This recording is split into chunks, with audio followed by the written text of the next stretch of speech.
I want to go over our sales process, just the high level step-by-step process of what we do every single time to get a deal. Step one, choose a city and niche. I understand you probably have 100 questions with that, but that is step one. Step two, build a list. Build a list of prospects. Build a list of business owners who are actually paying for ads, actually paying for leads. They're already sold on paying for advertising. You don't have to go and convince them. Step three, set up a one-pager and run ads to the one-pager and start generating leads. Now, here's the dope part. If you're on this right now and you already have websites that are trickling in a couple leads, you can use that website as long as the landing page is good, as long as the landing page is converting. You don't have to go build a one-pager. What I did in 2020 is I had a bunch of these sites. Maybe they would get 1 lead, 2 leads a month. I would run ads to those websites that were already built, and then we would sell the website and we were good to go. So you don't have to build a one-pager if you already have a website. Step four, take the leads that are coming in, go get a business owner on the hook. Go tell the business owner, you'll give them a couple leads if they'll listen to you on a potential proposal in a couple of days. Again, I know I could spend an hour, 2 hours, 5 hours on each one of these steps, and that's exactly what I do inside Digital Landlords, but I'm giving you guys the framework, okay? That's step four. Step five, send the leads. And by the way, pro tip, live transfer those leads. Step six, eliminate the objections. Make a list of any possible objections. Gotta talk to my partner, don't like contracts, too expensive, I don't trust you. Make a list of all possible objections and eliminate, don't wait to overcome the objection. I'm here to tell you,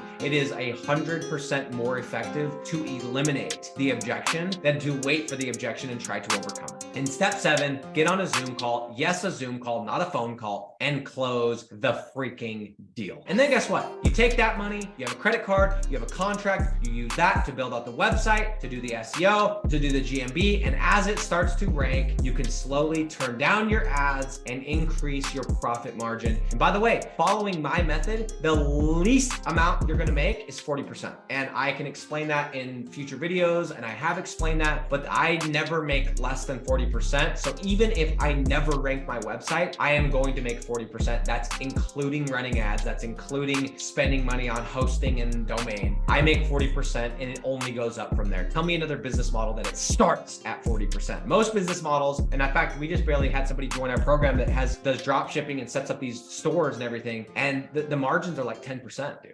10%. I've got sites that have 95% profit margin. Not too shabby, huh? Guys, if you follow that sales process and you take the things that I told you, you could legitimately go and start a rank and rent business. And this is exactly what I do. You drop me off in a city and you say, hey, we're going to do a little undercover billionaire, undercover millionaire, like they did. They had that show on whatever. This is exactly what I would do. They said you have $100. I take the $100 and I try to use that to live and get myself $500 to $1,000.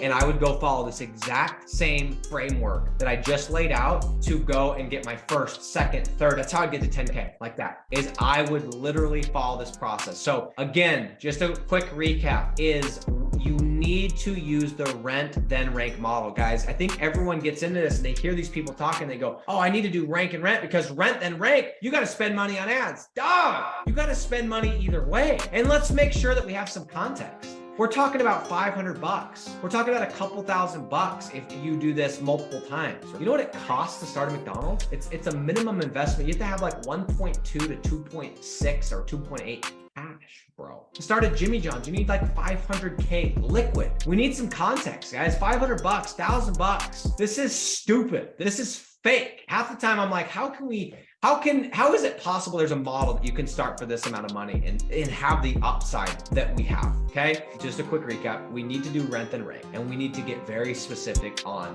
what we're gonna offer. Local lead generation. We're gonna offer leads, okay? Not SEO, not websites, not whatever. Leads. We need to know what niche. We're gonna focus on one niche. We're gonna go into one type of city. We're gonna have a specific criteria for what is a good city, what is not. We're gonna have one deal structure. Flat fee. We're going to have one contract option. That's it, unless it's the wrong time of year. We're going to have one sales process. We're not going to do 14 different sales strategies until we master one. Why we go into the next one? We call it lead acquisition channel. We do one. Choose one, stick with it, master it, get good at it, pay to learn it. Just be the best at that specific strategy, and you will watch your income go through the roof.